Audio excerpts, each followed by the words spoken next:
안녕하십니까. 비뇨의학TV 이용입니다. 중년 노년층의 그 과도한 성행위에 대한 욕심, 그 배경에 자기 자신의 성적인 문제도 있고, 또 콜라텍 이야기도 한번 드렸고요.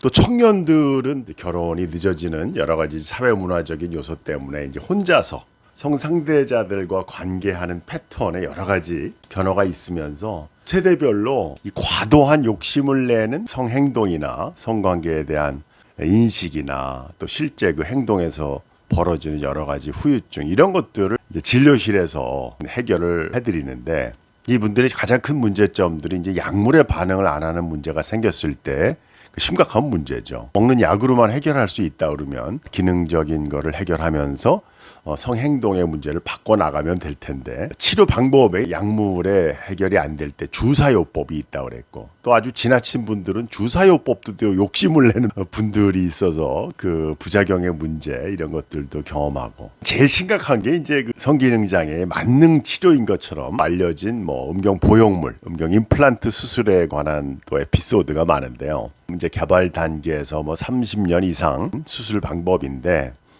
저로서는 20년 조금 더 되는 선배님들에 비하면 그 내세울 만한 경험은 아니지만, 그 선배님들이 그 의학 논문에 종솔로 말씀해 주시는 이런 경우에는 수술을 안 하는 게 좋겠다, 어떤 경우가 가장 바람직한 치료 결과를 나타나는가, 보형물에 대한 종서를 읽어보면은 전문가, 또 국내에서도 가장 경험이 많으신 원로 교수님들의 공통적인 메시지는 서두르지 말라는 거거든요. 콜라텍 이야기할 때도 말씀드렸지만, 서두르는 게 모든 일을 망치는 거거든요. 팽창형 보형물 나와서 점점 자연스러운 기능을 가지게 된 보형물을 경험하면서 척수 손상, 장애인들에 대한 수술 방법에서 당뇨 환자라든지 수술 후에 종양 수술의 재활 목적, 다양하게 환자들에게 성적인 재활 프로그램으로 이 수술이 굉장히 효과적이고도 보람 있는 그런 수술로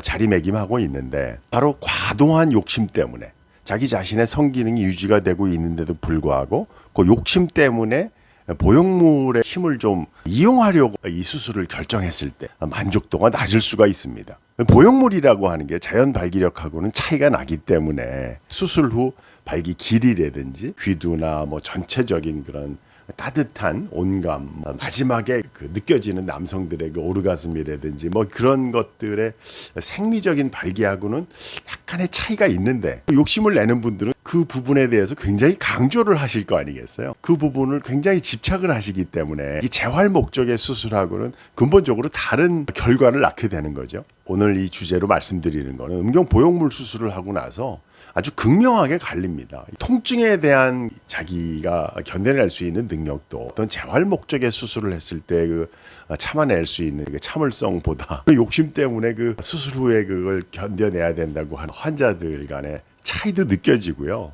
저도 이제 요즘에는 굉장히 조심스럽게 상담하고 접근을 하지만, 어떤 분들은 이 수술을 하고 나서도 계속 이 발기부전 치료제를 계속 처방을 요구를 합니다. 그래서 왜 그런가 했더니 그 따뜻함과 마지막에 조금의 그런 욕심 때문에, 아니 재활 목적으로 수술한 분이 성기능 장애를 수술적으로 교정했는데 추가적으로 약을 왜 드시겠어요? 어떤 분들은 또 보형물에 기계적으로 문제가 생겼을 때 약물 썼는데 자연 발기력이 되는 분도 있어요. 그랬다는 거는 이미 아주 심한 기질적인 성기능 장애가 아닌데도 불구하고 그 수술을 지나치게 빨리 결정했었다는 반증일 수도 있거든요.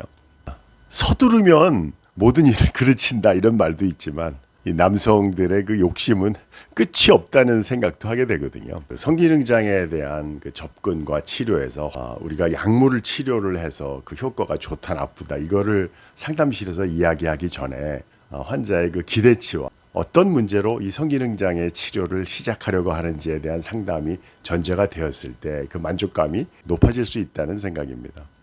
비뇨의학TV 이용이었습니다.